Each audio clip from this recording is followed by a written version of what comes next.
ئاڕاستەکان لەگەڵ محەممەد نووری. سڵاوی مەحەمەدنووریتان لێبێ. ئایا حیزبانەی باشوور هەڵگری بیری نەتەوایەتین یان بە تەنها بە دروشم بۆ ڕاکێشانی عاتیفە نەتەوە بەکاردەێنن؟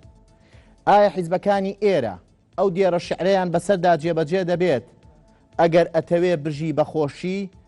بە پارە دەبێت قەومت بفرۆشی؟ قەومیان فرۆشت یان شەڕیان بۆ قەومی کورد کرد؟ ئایا حیزبانەی باشوور سێبەری وڵاتانی دراوسێن یان بڕیاردەری خۆیانن؟ دەوترێت لە ئێران باران ببارێ لێرە چەند حیزبێک چەتر هەڵدەدەن، لە تورکیا بەفر بێت لێرە هەندێک حیزب قەمسەڵە لەبەر دەکەن. دەنووسرێت لە ورمێ و مەهاباد کورد لە سێدارە دەدرێ، بەڵام حیزبەکان بەشداری مەراسیمی یادی خومەینی دەکەن لە تاران. لە جەزیرە کورد قەتڵ و عام دەکرێ، بەڵام حیزبەکانی باشوور دەچنە کۆنگرەی ئاکپارتیەوە. ئایا حیزبانە هەڵگری بیری نەتەوەیین یان ئەوەی نەتەوەیی بێنیانە؟ دەنووسرێت میلەتی کورد هەمیشە بۆ بێگانە سازشکەر بووە و بۆ یەکتریش عاسی بوون. دەپرسین کام لەم حیزبانە هەڵگری خەونی نەتەوەیین؟ بۆ ئەم نەوەی کە بەنەوەی دوای ڕاپەڕین ناسراوە کەمترین هەستی نەتەوایەتیان هەیە، چیە لی بەرپرسە؟ ئاراستەیەک لای وایە ئەم حیزبانە بە درێژایی مێژوو خۆیان تەنها نەتەوایەتیان بۆ مەسلحەتی حیزبی بەکارهێناوە. ئاراستەکەیت لای وایە دیبلۆماسیەت جیاوازە لە نەتەوایەتی. دوو ئاراستەی جیاواز لەسەر بیری نەتەوایەتی لای حیزبەکان. بە میوانداری کامەران غەریب، ڕۆژنامەنووسی پارتی دیموکراتی کوردستان. سوپاس کا کامەران. هەروە ئومێد عەبدوڵڵا هەڵسوڕاوی بزوتنەوەی گۆڕان. سوپاسانەکەین. پاش کاتژمێرێک ئێوە بڕیار بدەن بەشێک لە ڕاستی لای کامیانە. کامەران سەرەتای ئەمە لای جەنابەت. ئەم حیزبانە بە درێژایی مێژووی خۆیان ئایا هەڵگری بیری نەتەوەیی و گوتاری نەتەوەیی بوون، یاخود ئەم جوملەیان بەکارهێناوە و لە پاڵیدا هەر یەکەیان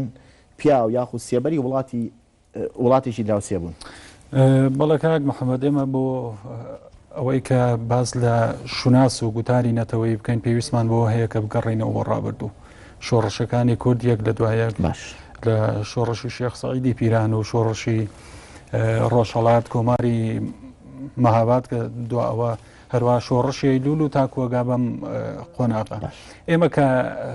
ئەبینین لە پاشخانی ئەو شۆڕشانەوەرەوە پاشخانی ئەوانەی کە سەرۆکایەتی ئەو شۆڕشانەیان کردووە، جۆرێک لە ئارەزوو، جۆرێک لە خەوەن، جۆرێک لە هیوا بۆ دامەژانی دەوڵەتێکی کوردی هەبووە کە دوجار تعبیر لە گوتاری نەتەوەییەکە. بۆیە ئێمە نابێ بە چاوێک لە هەموو حیزبەکان بڕوانی، لە هەموو شۆڕشەکان بڕوانی. ڕاستە زۆر جار هەوراز و نشێوی تێکەوتووە ئەم ڕەودە نەتەوەییە بەهۆی پیلانی دوژمنان بوو بێ، بەهۆی پیلانی دەرەکی و ناوخۆیی بوو بێ، بەهۆی شەڕی ناوخۆییەوە بوو بێ. ئەم ڕەوتە نەتەوەییە هەوراز و نشێوی بەخۆی هەوراز و نشێوی چیە؟ هەوراز و نشێوی بریتە لەوەی هەر جاری پەنابەیتەوە بەر وڵاتێ، هەر جارێک تەسلیمیتەوە بە وڵاتێ. تۆکو کادرێکی پارتی ڕازی لە گوتاری نەتەوەی خۆتان؟ لە گوتاری نەتەوەی پارتی وەکو وتم ئێمە بێ بگەڕێنەوە بە پاشخانی پارتی دیموکراتی کوردستان، ئەو پاشخانەی کە بارزانی ئەگەر ئارەزووی نەتەوایەتی و هەروەها ئەو هەستەی کە بۆ دامەزرانی دەوڵەتێکی کوردی لە ناخیا هەبووە نەبوایە نەئەچوو بەرەو پیری کۆماری مەهاباد،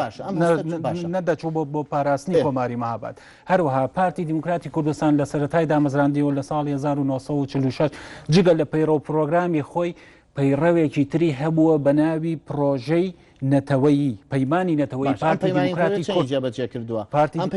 پەیمانی نەتەوەی ئەگەر لە پیدایەتە پارتی دیموکراتی کورد کە لەسەر داوای سەرکردێکی عەرەبەوە بە پارتی دیموکراتی کوردستان. نەخێر ئەو معلوماتە نازانم. ئەوە شەکیب ئەخراوی لە کتێبەکەی مەحنەتەفی کوردستان دەڵێ لەسەر داوای عەبدولکەریم قاسم پارتی دیموکراتی کورد بۆ پارتی دیموکراتی کوردستان. پرسیارەکەمەوەیە، یعنی کام گوتاری نەتەوایەتی کە بە درێژایی مێژووی پارتی ئەگەر وەکو سەمپڵ وەریگرین، ئەگەر یەکێتیەکی ژێرە بۆ هەمان پرسیارمان لێ کرد لە دوای 76 ئەگەر وەکو نمونەیە وەرگین کام گوتاری نەتەوایەتی لە خزمەت نەتەوەی کووردا بووە؟ نە بەسان بکەن بۆ لە دو 76ەوە ئێمە بابگەڕێن لە سەرەتای دامەزرانی پارتیەوە، چونکە ئێمە آخر وەک من ئەگەر یەکێتیەک لێرە بووە پێم و لە دوای 76 گوتاری نەتەوەی یەکێتی لە آخر داوان لە 76ەوە دامەزران، بەڵام پارتی من بۆیە پێ دەڵێم ئەمە هەمووی بەڕێڕەوێکە ڕەوە کوتم پەیمانێکی نەتەوەی دامەزراوە ینی پارتی تۆ ڕازی لە گوتای نەتەوەی پارتی وەکو حیزبەکەت بەڵێ باشە زۆر چاکەم کاگومێت بزوتنەوەی گۆڕان بزوتنەوەیکی تازەیە لە 25 حوتی 2009دا دروست بووە یەکێک لە جملەکانی وێ دەڵێ مزایدە بە مەسەلەی نەتەوایەتی و دروشمی نەتەوایەتیەوە کراوە ئێوە بۆ بە مزایدەی دانێن مێژووی حیزبەکان شایەتی بەرگری قورسن بۆ لەم قەومە فەقیر و مەزلومە سەرەتا سڵاو ڕێز بۆ NRT بۆ بینەرانی NRT وڵا کاک محەممەد دەمەیە من ئەو ڕیانەی ئێستا دەیدەم بە هیچ شێوەیەک ئەوە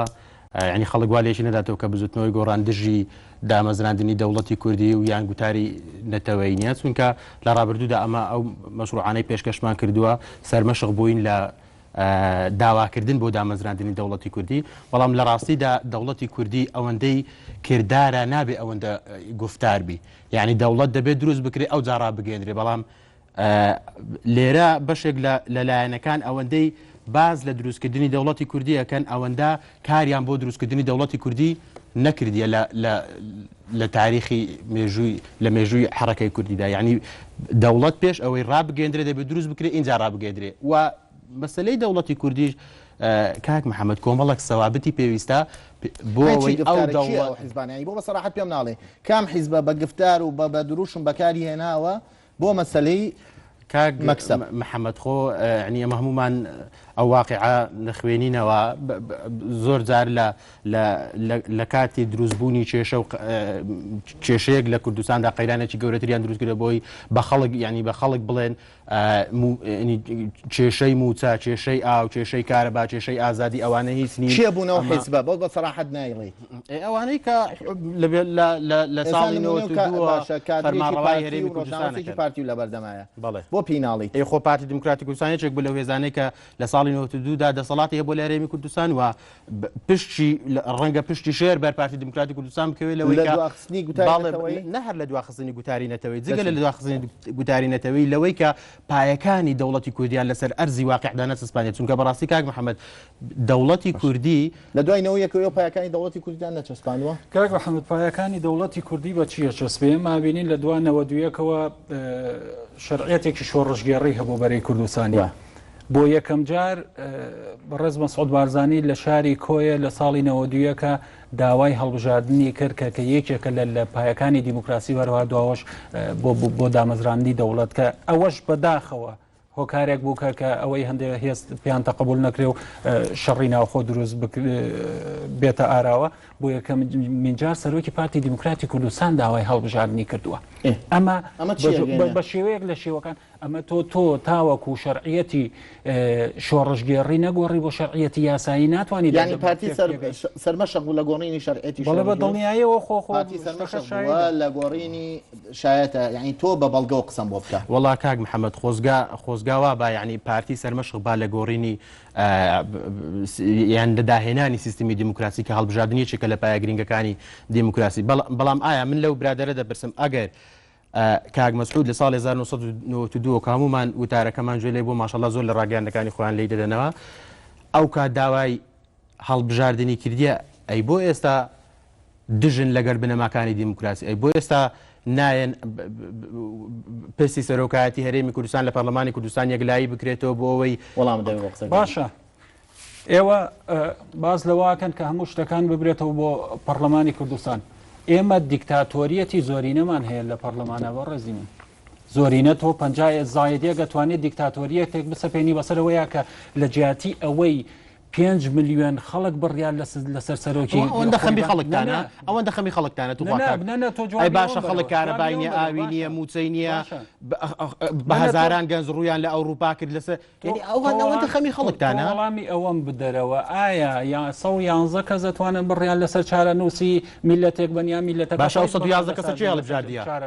ئەو 111 کەسە چی هەڵبژاردووە مەگە خەڵک لە دیموکراسی ڕاستەوخۆ باشترە دیموکراسی نەڕاستەوخۆ ئێوەگەر خەمی ئەوەتانە بۆ ئێمە 111 کەس بڕیان بەدەست بێت تاوەکو باشەکە برای بەڕێز ئەی بۆ لە 2 ساڵی ڕابردوودا ڕازی بوون بەوەی پەرلەمانی کوردستان ماوە لە بۆ سەرۆکی هەرێمی کوردستان درێژ بکاتەوە و هەموو ئەو شین واوەی لایەکی ئێستاشەیە هەر بۆ ئەوەیە کە 2 ساڵی دیکە لە پەرلەمانی کوردستان بۆ کاک مەسعود درێژ بکرێت ئەی بۆ ئەوەتان قبوڵە بەڵام بۆ ئەوەتان قبول نییە کە پەرلەمانی کوردستان دەستکاری سیستمی سیاسی کە بەس یەکشتی یعنی کاتی دژی نەتەوایەتی بووە کاک محەممەد ئەمن بۆم باس کردی دامەزراندنی من جملێ نەبوو ینی بەڵام ئایا پارتی ئەم وەڵامی و جملێ بدە ئایا پارتی دژی نەتەوایەتی بەڵێ بەو پێوەرەی کە لە ماوەی ڕابردوودا کە لە ساڵی 92ەوە ئەو حیزبانەی کوردستان لە دەسەڵات بووینەوە خۆ دیارە پشتی شێر بەر پارتی دیموکراتی کوردستان دەکەوی باشە بنووسە پشتی شێر بەر پارتی دیموکراتی کوردستان خۆشیان واڵێن ئەڵێنەمە ئەمە حیزبی یەکەمین و سیوەش کورسیمان پشتی شێر بەر پارتیەکەوێت لە دروست نەبوونی دەوڵەتی کوردی لەوەی بیری نەتەوایەتیمان لەبێت لەوەی گەنجەکانمان ئینتیمای نەبێ بەڵێ هەموو ئەو خراپەکاریانەی کە لە ساڵی 92 باشەکانش بەر ئێوەکەوێ نە باشەکان نەبە بەر ئێمە دەکەی بەڵام ئەو کات خراپیەکان بەبەر ئێمە دەکەوت زۆر باشە بەشێک نەبوون لە دەسەڵات بەشێک لە خراپەکارەکانی پشتی شێر بەر ئێوە دەکەوێت لە نەبوونی گوتای نەتەوەی لە نەمانی ئینتیمای نەتەوەی لە بێ ئینتیمای بەشێکی زۆری گەنجی دوای ڕاپەڕی باشە کاک محەممەد من لێوە پرسم بەر لە شەڕی داعش زۆر باز لە نەبوونی ئینتیما کرا یعنی لە هەندێک ڕاگەیاننیشەوە کردیان بە دەنگ و سەدایەکی گەورە تاوان دوا دروستبوونی وزوتنەوەی گۆڕان کە گەنجی کورد ئینتیمای نەتەوەی نەماوە بەڵام لەگەڵ شەڕی داعشا بینیمان کە شتەکە وانە بۆیە مەرج نییە کە ئەوەی لە ڕاگەیانەکانەوە لە حیزبە سیاسیەکانەوە ئەوترێ بەو شێوەیە بێ ڕاستە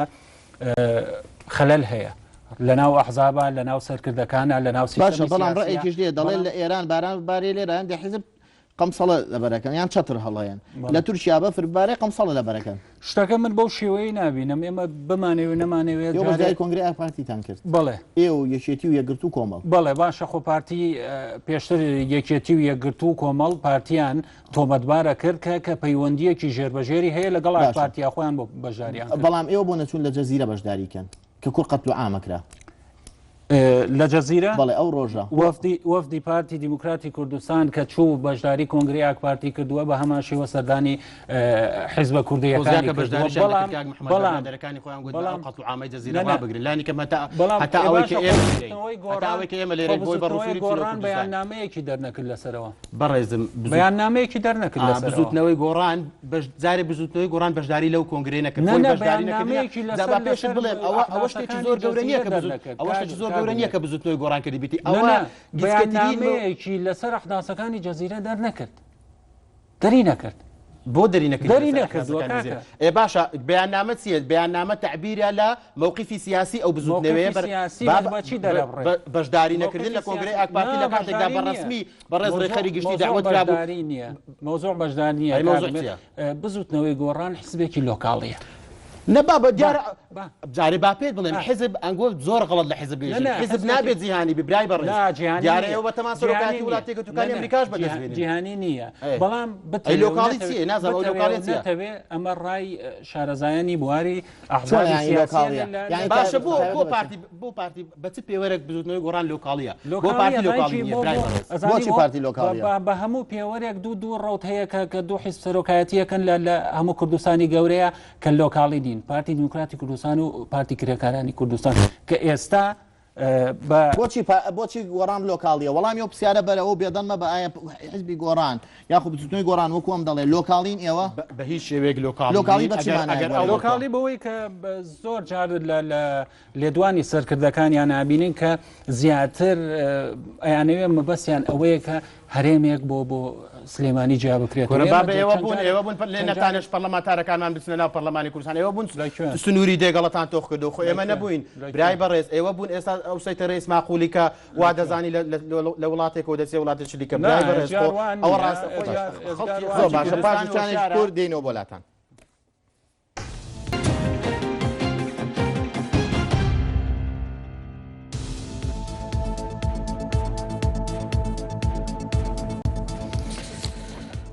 دووبارە سلااو ئاراسەکان لەسەر ئایم حیزبانە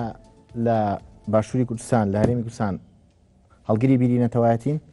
ئێوە لۆکاڵیانە بیر دەکەنەوە کاکامەران وەکو کادریەکی پارتی و ڕۆژنامەسێکی پارتی ئەم جملەی وت ئێوە لۆکاڵیانە بیر دەکەنەوە ناتوانن بیرێکی گەورەی نەتەوایەتیتانە بێ وەڵام بۆ قسەیە جارێک کاک محەممەد نازان مەبەستی لۆکاڵی چییە تخوام بەسەکەی بۆ ڕوونکەرەوە کاگومێت مەبەستی لۆکاڵی ئەوەیە تۆ ناوچەیەکی کوردستان دیاریکرا و زەقکەیتەوە کار لەسەر ئەوە بکەیت کە ئەم ناوچەیە ئەفزەڵیەتی هەیە بەسەر ناوچەکانی کەەوە ئێمە لە وتەکانی سەردەمی شەڕی ناوخۆی بەڕێز نەوشیروان مستەفا ئێستا ڕێخەری گشتی بزوتنەوەی گۆڕانە ئەومان لێ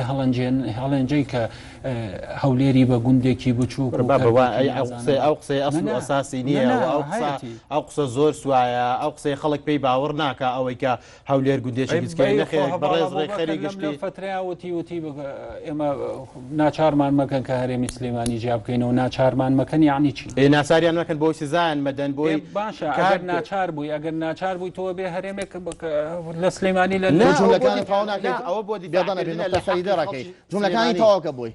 هەمووی پێوتی فەرم وەڵامی بەرەوە جارێک کاک محەممەد ئەمە بڕوامان بۆ نییە وەکو ئەوی ئەو سیاستی پارتی دموکراتی کوردستان دەیکە حزب دروستکەین لە باکووری کوردستان لە ڕۆژئاوای کوردستان بۆی پێمان بڵێن ئێوە حیزبی قائید و نفوستان هەیە لە باکووری کوردستان و لە ڕۆژئاوای کوردستان ئێمە بڕوای تەواومان حزبی کارتۆنی بۆ ناتوانین برای بەڕێز قوڵاوی ناو خەڵکی ئەو پارچانەی کوردستانن پارتی دروستی نە پێ زەحمەت کامەران لە هەڵبژاردنەکانی تووشە بە هەموو قووەتێک ئەنگۆ ئیشتان کرد بۆ ئادۆغان نەخێر پارتی دموکراتی کوردستان زۆر بە ئاشکرا لە ئێوە پەرلەمانتارەکانتان نرد بۆ ئامەد بۆ هەدەپەوە بۆ ئێستا ناچن لە جززیرەمان ئێستا نەچوین چونکە لە جززیرە قەت و ئامە بەشداری کۆگرەکەی ئاپارتیمان نەکەن نەخێر مەسەلە ترز نییە مەسەلە دەربڕینی مووقفێکی نەتەوەییە بەرامبەر بە براکانمان لە باکووری کوردستان لە خۆشی و لە هەڵپەرچەیە هەموو کەسێ ئەتوانێت بچێ سەرچۆپی بگرێ بەڵام ئێستا کە دەردیێواڵن ئەوە جوولەکانی تەواکە بەسۆ لە نیوەی جوولەکانی هەناسێگەڵێکی تاواناکە وەڵامی باشترین مووقفمان ئەوە بوو کە بەشداریمان نەکرد لە کۆنگرەی ئاکپارتیکە ئەو کۆنگرەی کە بەڕێستانێکی سیاسی نیە نەوە داوە زۆر باشە کاکەمەران ئێمە داوت کراوین بەڕێز زۆر باشە کاگومێت زۆر باشە من وێنەری یەکێتی نیشتیمانی کوردستانی وێنەری زانشتی بەڵام ئێستا بوون بە ئێستا لە یەک سەنگەران ئەڵێن بەرەی گۆڕانی یەکێتی و کۆمەڵ و یەکگرتووە وەڵا کاک محەممەد دیارە ئەگەر خەمەکانی خەڵک ئەو بەرەی کۆ کردبییتەوە ینی بۆمان دژی خەمەکانی خەڵکن کە بەرەی پارتیە باڵێ ئەوەکو باسم کرد ئەو چۆن باسەکە ئێستا بۆم باسکەرەوە پێش ناوڕەکە جیا و پێش چانەکە جیا کاک محەممەد زۆر فەرم وەڵام دەبێت مەجلیسی شورا کە بەڕێوەبەراتیەکی زۆر گچکەیە ئەنگۆ مستەوای کاک مسعود زۆر دابەزانیە بۆی بەڕێوەبەراتیەکی چەند کەسی دەنگ بدا بۆ مانەوەی کاک مسعود بەڵام پێتان ڕەوانیە پەرلەمانی کوردستان کە نوێنەری 5 ملیۆن کەسە دەنگ بدا بۆ تعدیلکردن یاسە سەرۆکایەتی پێت بڵێم کاک چی پێم گەێنە ئەوە ینی لەمە گەڕە مەجلیسی شورا ئەوەنە باس کراوە خەڵک هەمووی لە بەرێتی مەجلیسی شورا چیە ڕەنگە پێش بڵێن ژوورەکان لەکوێ ئەکەوێتە کوێی وەزارەتی عەدلە و لەکوێ دەوامەکەن زۆر باشە با پرسیارەکەی منەوەیە بۆ ئێوە ناتوانن لە خطابێکی شارچێتی سنوورچێتی دەرباز بن ببنە خطابێکی نەتەوەی بە هیچ شێوەیە گوانیە کاک محەممەد ئەوەی ئەو بەڕێزە باسی کردەوەی کاک کامەران باسی کرد چونکە ئەمە لە سەرتای بەرنامە وەڵامە پێ نەبوو لە نیوەی ڕستەکە وەستای تو ئەمە لە سەرتای بەرنامەکەدا باسم کرد گوتم بزوتای بەرنامەکە جیاواز ئێستا جیاوازە وەڵام بزوتنەوەی گۆڕان لەگەر ئەوەیە دەوڵەتی کوردی ڕابگەێنرێ ئەمە بە هیچ شێوەیەک دژی دەوڵەتی کوردین وە گوتارین نەتەوایەتیشمانەیە و لە ڕابردوشدا ئەومان سەلماندەوە بەڵام دەوڵەتی کوردی دەوڵەتی کوردی ئەمە جوملەی ئەندامێکی سەکردایەتی پارتیە ئەجنداگە بوو بۆ لێدان لە دەوڵەتی کوردی تێگەشتیان دووبارێکە کاک محەممەد ئەمە لە سەرتاوە باسم کرد دەوڵەتی کوردی ئەوەندەی کردداربی نابی ئەوەندەی گفتاربی برادرانی پارتی دموکراتی کوردستان لە چەند ساڵی ڕابردوودا دەوڵەتی کوردیان بەکارهێنایە بۆ شاردنەوەی هەموو ئەو قەیرانانەی کە لە هەرێمی کوردستاندا جگەلەوە ئێستاش مەسەلەی قەیرانی بۆ بە دەوڵەتی کوردی دەمان خەڵەتێنن وەکو شاردنەوەی قەیران وەکو شەی خەڵاتان بەڕێزم دەوڵەتی کوردی زۆر لەوە گەورەترە تێکەڵ بە کۆمەڵە قەیران بکرێ هەر وەکو تاکێکی کورد وەکو بۆ مەسەلەی سەرۆکاتی هەرێمتانگرێدا و مەسەلەی دەوڵەتتانگرێدا تۆ بە کاگمەسەڵەت دروست سەرۆکایەتی هەرێم زۆر جیاوازە لەم چۆن بۆ تێکەڵ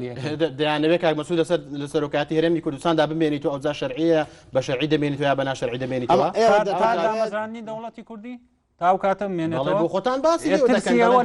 ترسیەوە لەوەیە کە کاک مەسعود ببێ بە سەر کۆماری و دەوڵەتە کوردیە بۆ ئێستا ترسمانیە خۆزگا ئەو تەجروبەیە کە لە ئیسرائیل هەیە لە هەرێمی کوردستاندا دووبارە بوو باوە پێش ئەوەی کە ئەمە دەوڵەتی کوردیمان هەبی عقلی دەوڵەتی کوردیمان هەبی عقلی بەڕێوەبردننی دەوڵەتی کوردیمان هەبی ئەو جا دەوڵەتێک دروست بکەین لێرە یاسا تێیدا سەروەربی دیموکراسی مەسلەی مافەکانی مرۆڤ مەسلەی ئازادی سیاسی ئازادی ڕادەربڕین نەک پەلاماری مەقەڕ سووتاندن بدرێ و پەلاماری خەڵک کوشتن بدرێ و ئەوجا لە هەمووی مهمتر مەسلەی ئابووری سربەخۆیە کاک کامەران بچێتە نای مەڵێ مشکلێنی من پێڵام زوو نای بچێتەوە قسەکان باز لە ئازادی ڕادەربین و کۆمەڵە باز لە ئازادی ڕادەربینی و کۆمەڵە دەستەواژەی ترە کردەوە پێرێ یادی بەکەر عەلی شاعیر بوو کە سەردەمی خۆی یەکێک لە هەڵسوڕاوان ئێستای بزوتنەوەی گۆڕان کە پارێزگاری سلەیمانی بوو حیمایەکانی کوشتیان قەناعەتە هەیە لە یادەکەیە ئەوانەی کە ئێستا خۆیان بە ڕۆشنبی دەزانن و لە دەوری بزوتنەوەی گۆڕان کۆبوونەتەوە هەروەها بەم کەناڵی بە ڕێزیشتەوە کاک محەممەد کەسیان ئامادەیە و یادە نەبوون ئەگەر ئازادی ڕادەربڕین خۆزگار ڕۆژێکدابێ لە کوردستاندا دەسەڵاتی دادوەری ئەوەندە بەهێزبی هەموو ئەو کەسانێک کە خیانەتیان زۆر کردەوە کە بەشدار بووین لە کوشتنی خەڵک ڕاپێچی بەردەمدادگا بگرێت بەوانەی کە خیانەتی گەورەشیان دەرحەق بە گەل و نیشتیمان کردێ و ئەوانەی کە بەدڵنیاییەوە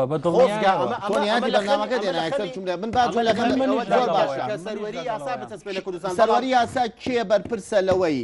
خطابی نەتەوەی ئەم حیزبانە لایەک لە لای ئێرانە لە نێوان بەرداشی ڕۆم و عەجەمایەواتە لایەک ئێرانە لێ سوڕێنێ لایەک تورکیا لێ سوڕێنێ ئەو پرسیارە سادەیەم کرد دەوتێ لە ئێران باران ببارێ لێرە هەندی حیزب چەتەڵێن لە تورکیاش بەفر ببارێ هەندی حیزب قەنسەڵە لە بەرەکەن وەڵا کاک محەممەد خۆزگا حیزبەکان لە باشووری کوردستان ئەوەندە جورئەتیان هەبایە کە نەبووبانە داردەستی ئێران و نەبووبانە ئێوە نەبوونەتە داردەست بە هیچ شێوەیەک ئەمە چێ بۆتە داردەستی تورکیا و ئێران ئەوانەی کە ئەتو تازە باست لێوە کرد کە ئەوانەی کە ئەگەر لە ئێران بەفر باران ببارێ و لە تورکیا بەفر ببارێ ئەوان لێرە قەمسەڵە لەبەر دەکەن خۆزگا ئەو حیزبانی کە لە باشووری کوردستاندانە ئەوەندە جورئەتیان هەبا بڕیاری سەر بەخۆیانەوە بە هیچ شێوەیەک نەبووبانە بەشێک لە ئەجەندای سیاسی وڵاتان ئەو جا خۆز ئەمان ئەجندەی دەرەشین جوابی من بەرەوە ئەمان ئەجندەی دەرەشین بۆ وەسیلە قسەکەی وەڵامی من بەرەوە دیارە چێ دەستی وڵاتانی گرتێ و هێناکە سەر کوردستان ئێمە نەبووین لە 97 بابمان هینا سەر کوردستان ئەوە بەڵێ با یەک نمونەت بۆ بێنمەوە تۆ باس لە ئەو دەستاکەی لەوەتی پارتی و کاک مەسعود بەم قەیرانەوە سەرقاڵ کراون ئەو ڕەوتەی ناو پارتی کرێکارانی سەرقاڵی کردینە بابێ هەموو خەڵکتان سەرقاڵ کرد لە هەموو شوێنان سەرۆک لە چارەسەرکردنی خەمی خەڵکە لێرە هەموو خەڵک سەرباری ئەو هەموو قەیرانە سەرباری ئەوەی کە بەدەیان ڕۆژانە دەیان شەهیدمان هەیە لە بەرەکانی جەنگ ئەوجا هەموو کوردستان تا سەرقاڵ کردی بە پرسی سەرۆکاتی هەرێمەوە وە پرسی سەرۆکاتی هەرێمەوە هەموو گرێدایەوە بە کاک مەسعود با بۆ تەواوکەم آخر ئێمە دروستمان نەکردی با پێ بڵێم لەوەتی ئەو قەیرانە سەری هەڵداوە ئەو ڕاوتەی ناو بۆ هۆکاری سەرڵداری قەیرانەکە بگرە لەوەتی ئەو ڕاوتەی ناو پەکەکە کە ئێوە چەپڵەتان بۆ لێەیە ئەوە تا شەڕی لە کوردستانی باکوور دروست کرد ئەبینن کە قوربانیەکانی چۆنە ئەو ڕاوتەی کە باکووری کوردستان بەڵام ئێوە چەپڵەتان بۆ لێەیە ئەو ڕاوتەی کە ئێمە بە هیچ شێوەیە چەپڵە نەبوو پەکەکان نەبوو پێدە لێ نادەین باشە سەرۆکی هەرێمی کوردستان چەندە ڕۆڵی هەبوو لەو ئاشتەوایەی کە چەند ساڵە لە تورکیا و لە باکووری کوردستانە کەس نەکوژراوە بەڵام لەوەتی ئەم قەیرانە سەری هەڵداوە ئەو ڕاوتەی کە ئێوە دەستان خۆزگا برای بەڕێز ئەتوو لێرە نوێنەری ئەردۆغان نەبای خۆی کێشەکە لەوەدا ئەنگۆ پێتان ئەردۆغان ئەمە واقسە دەکا دەڵێ پەکەکە کێشەی نایتوە لە باکووری کوردستان باشە باز لەوە دەکەی کە پەکەکە کێشەی نایتوە لە باکووری کوردستان توخوا پەکەکە کێشەی نایتوە لە باکووری کوردستان یان ئەردۆغانە ناتوانێت دەرەنجامەکانی هەڵبژاردن قبولکە ناتوانێت تەسلیم بە ئەمری واقع بی دەیوێت وەکو هەمان ئەوەی ئێرە سەرۆکی تا هەتایی دروستکات دەوێت هەموو دەسەڵاتەکان لە دەستی خۆیدا کۆ بکاتەوە ئەتوو بەسەلەکان وەکو خۆی باسکە مەڵێ پەکەکە بوویتە هۆکاری دروستبوونی ئەو کێشانەی لە باکووری خۆدوانە ڕێنی کە لەسەر پەکەکانە ڕێنی دیفاع لە پەکەکەشدا باشە توش لەسەر ئەو حیزبانەی کە دروستا کردیە کە هیچ نفوذێکیان لە باکووری کوردستان با پێت بڵێم لەوەتی ئەم قەیرانە سەری هەڵداوە و سەرۆکایەتی بەشەکانی تر بە هیچ شێوەیەک بە دڵنیاییەوە دەستێکی زۆر باڵای بزوتنەوەی گۆڕانی تیا بوو چونکە بزوتنەوەی گۆڕان داوای 4 ساڵ ئارامی ئەکرد بەڵام زانیمان کە هاتە ناو دەسەڵاتەوە کە چێژی کورسی بینی بە هەستێکی زیاتری بە حەزێکی زیاتری بۆ دەسەڵات پیا کرد ئەوەیە ئەبێ قەیرانەکە ڕێگرەکەش کێیە پارتی دیموکراتی کوردستان و مەسعود بارزانانی وەڵام بەرەوە تۆ زۆرتین و تە وەڵامی بەرەوە وەڵا کاک خۆزگا پارتی دیموکراتی کوردستان کێشەی قەیران یان کێشەی سەرۆکاتی هەرێمی کوردستانی دروست دەکرد و ئەو هەموو خەڵکەی لە کوردستان سەرقاڵ نەکرد بە پرسی سەرۆکاتی هەرێمی کوردستانەوە ئێوە نەک قەیرانتان دروست کرد ئێوە برادرانی دەوڵەتی کوردی ئێوە سنوورەکانی دێگەڵەتانەوە سنوورەکانی دێگەڵەتان تۆخ کردەوە برادێکی خۆشحاڵی ئەگەر بە برادرانی دەوڵەتی کوردی لە قەڵەممان بن برادێک ئەندامی پەرلەمانی کوردستانە سەرۆکی لیژنەی پێشمەرگەیە زۆر بە ئاسانی وابزانم هەر لە کەناڵی ئەلعاتیژ و باسی لەوە کرد ئێمە ڕستەکە بە تەواوی ئازانمان زۆر طبیعیە کە وەکو برا بژین ئەگەر نتوانین بەیەکۆ بژین وەکو برا بژین بۆ ناتوانین بەیەکۆ بژین کێشەکان چن پاش وتارەکەی بۆ ئێمە ئەوڕەڤاڵە بۆ بەکرد بوو ئەڵێ ئەگەر هیچ حەلێکی تر نەمێنێ بۆ حەل نامێنی ئەگەر ئەڵێ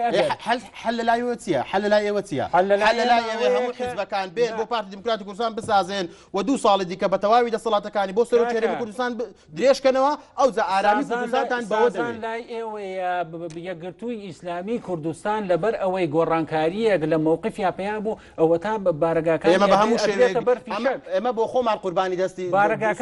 سوتاندنی ئەوەندە بارگامان سوتایە ماشەڵڵا لە سنووری پارتی بۆی حەز ناکەین بە هیچ شێوەیەک ئێمە دەستمان تێدانیە خۆزگا وەکو باسم کرد خۆزگا دەسەڵاتی دادوەری ئەوەندە بەهێز بە ئەو کەسانەی ڕاپێتی بەدە ناوەنان برادرانی دەوڵەتی کوردی ئەوانە خۆسەر و زمان و بنی زمانی هەر دروستکردین دەوڵەتی کوردی لە کاتێکدا دەوڵەتی کوردی ئەوەندەی دەوڵەتی کوردی ئەوەندەی کردارە نابی گفتاربی جورئەتمان هەیە ئێمە دەمانەیە پایەکانی دەوڵەتی کوردی کاکە ئێوە بەدەمانە هەموو بەتەمانە هەموو ئەزموونی کوردستان لەسەر دەوڵەتی کوردی دابنێن دەوڵەتی کوردی بەڵێ ئەزموونی کوردستان بۆ دەوڵەتی کوردی نەبێ بۆ چییە یعنی دەوڵەتی کوردی دەبی کۆمەڵێک ئامادەکاریە بۆی بکرێت ناهێڵن ئێمە ئەزانین لە پاش ئەو وتارەی لەبەرەوە ناهێڵن کە دەمانێت قانون سەروەربی لە کوردستانە ئێواتانەوە قانون بەڵێ ئێمە دەمانێت قانون سەروەربی بەچی آخر بەوەی کە ڕێگرین لە بەردەم درێژکردنەوەی 2 ساڵە دیکە بە نایاسایی بۆ کاک مەسعود و لە کاتی خۆشی کە ئەو 2 ساڵە درێژکرا بۆ کاک مەسعود بە هەموو شێوەیەک دژ بووین باشە ئەگەر ئێوە لە ساڵی 2016 بوو هەڵبژاردنتان باشە ئێوە هەموو کێشەکانی دیموکراسیەت و قەیران شخصی مەسعود بارزانی ڕێگرە لەوەی دەوڵەتی نەتەوەی دروست بە دەوڵەتی کوردی باشخانێکی شۆڕژگێڕی نەتەوەی فراوانی هەیە کە لە باوکو باپیریەوە بۆی ماوەتەوە ئێوە لەوانەیە مێژوو نەخوێندنەوە وڵای ئێمە زۆر زان مێژوو دەخوێن نایخوێنەوە بەڕاستی ئەگەر مێژوو بخوێنەوە هەموو شتەکان باشەوەگەر مێژوو بخوێنەوە بۆ شتەکان لە شخصی مەسعود بەرزانیا دەبینەوە وەکو ئەموتی بۆ شتەکان لە شخصی بەرزانیا دەبینەوە پرسیارەکەی منەوەیە بۆ ئەتانەوێت دەوڵەتی کوردی ڕانەگەێنرێ بۆ کۆست بوتەگەرەتان دروست محەممەد ئێمە هەر وەکو لە سەرتا باسم کە هەرگیز دژی ڕاگەاندنی دەوڵەتی کوردی نین بەڵام ئێمە دەمانەوێت پایەکانی دەوڵەتی کوردی پایەکان ڕێگرە لە پایەکانی پارتیە بەجا دەماشە با پایەکانی دەوڵەتی کوردی یەکێک لە هەر گرنگەکانی دەوڵەتی کوردی دەبی هێزێکی سەر بە خۆمان هەبی کە ئەوەندەی وەلایی بۆ خاک و گەرزیشتیمانەوە هەبی بە هیچ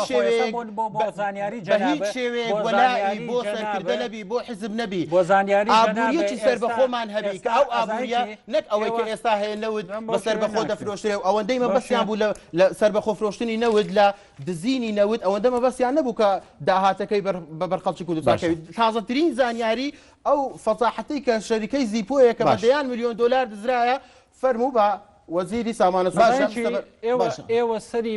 زمان و بنی زمانتان دزیە یعنی باشە ئەم دەستەواژانە ئێوە زۆرتان پێجوانە ئەوە تا وەزیری دارایی گەندەڵی کەمە بۆ وەزیری دارایی لە خۆتانە وەزیری دارایی بە شانازیەوە لەو ڕۆژێ دەست بەکار بووە تاوەکو ئێستا بە هەموو شێوەیەک هەوڵی دایە باشە من یەک نمونەت بۆ ێنمەوە وەزیری هەوڵیدا بندیوارەکان کەشفکە هەوڵیدا ئەو بندیوارانی کە لە ڕاستەدا خەرجەکان بکاتەوە هەوڵیدا بینی لە ڕۆژانەیە بڵاو بۆەوە کە دانای ئەحمەد زۆر باشە ئەوانەی کە خۆزگا ئەو کادرانەی کە ئەنجام پەرلەمان جورئەتیان هەبی دەست بەرزکەنەوە پێش هەموویانەوە پێش هەموویان زۆر باشە زۆر باشە کا کامەران بۆ ئەوەنە دیفاع لە ئەردۆگانەکەی زۆر باشە بۆ ئەوەنە دیفاع لە ئەردۆگانەکەن لە کاتێک کە ئێوە دەڵێن ئێمە پاشخانێکی مێژووی گەورەی نەتەوایەتیمان هەیە ئێمە خاوەنی پاشخانێکی گەورەی نەتەوایەتین فەرموو کا کامەران ئۆغڵۆ وەڵامان دەڕۆت کە تۆ ئەڵێ وەکو بووی بەسمان حاڵی وەکو لە قسەکەی تۆ حەکەم بە ئەو بێویژدانیش مەکە من کەلیمەیەکم بۆ دیفاع لە دەوڵەتی تورکیا وتوە لێرە لەکوێ ئەوتێتی کەلیمەیە لەوە لایەن تورکیا کرد کە گوتی پەکەکە هۆکار بووە لەو نائارامیانە کە لە باکووری وتم پەکەکە کاک محەممەد پێم مەبڕە تۆش کاگومێت من ئەڵێم لەوەتی ئەم قەیرانە لە کوردستانە هەیە پرۆسەی ئاشتی لە تورکیای وەستاوە باڵێکی من بکەم تۆ جارێ باسی باڵێکی تونڕەوی ناو پەکەکە کە جەمیل بایەک سەرپەرشتیەکات و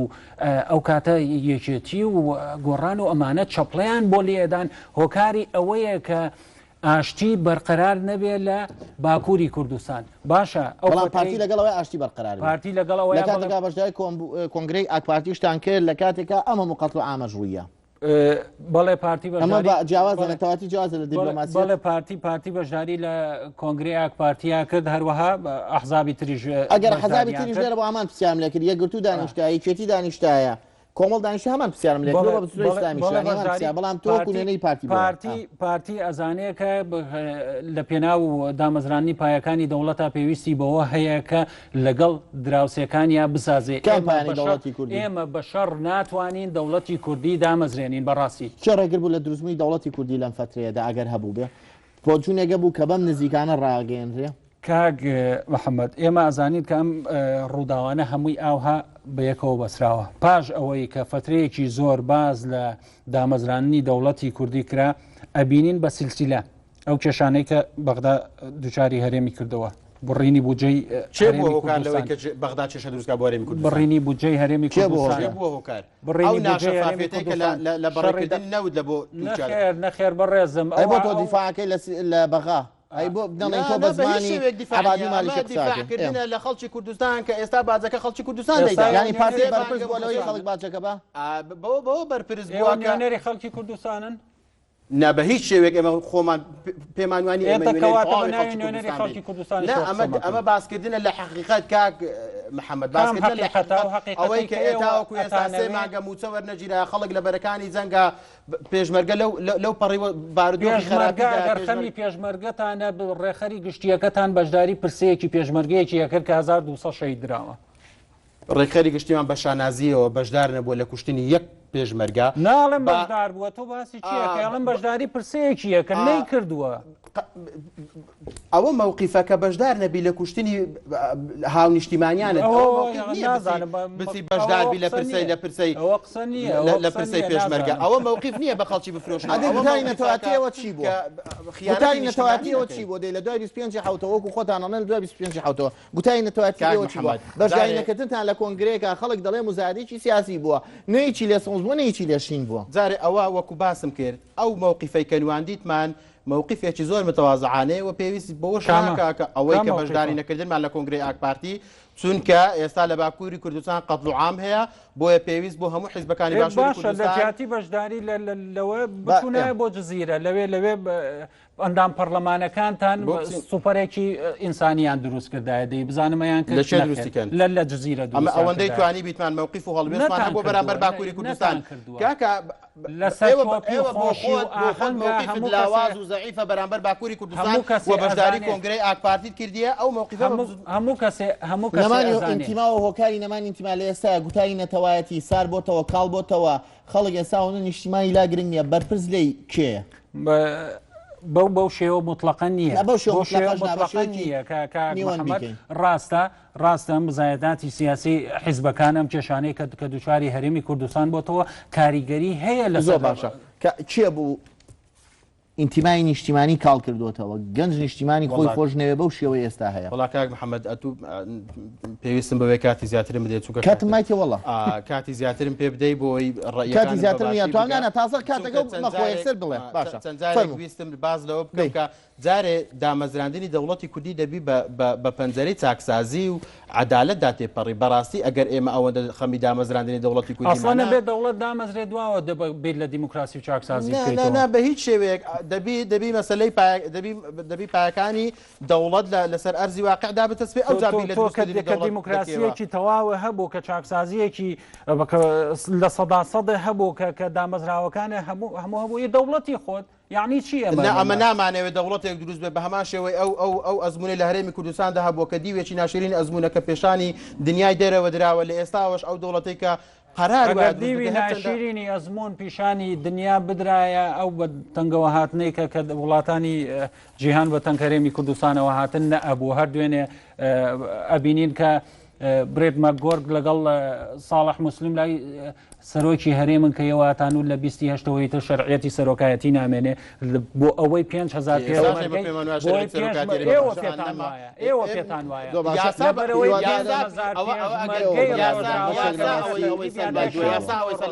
ئەوەی کە ئێوە پێتان وابی شەرعەتی یاسا ئەوە نییە کە ئێوە بڕیاری لێدەن یاسا ئەوەیە کە لە پەرلەمانی کوردستان ئەوە بڕیارەکەی بەڕێزکە بازەوە دەکات کە 2 ساڵ بۆ زەناوی سەرۆک بازاڕی دەکرێتەوە لەوە زیاتر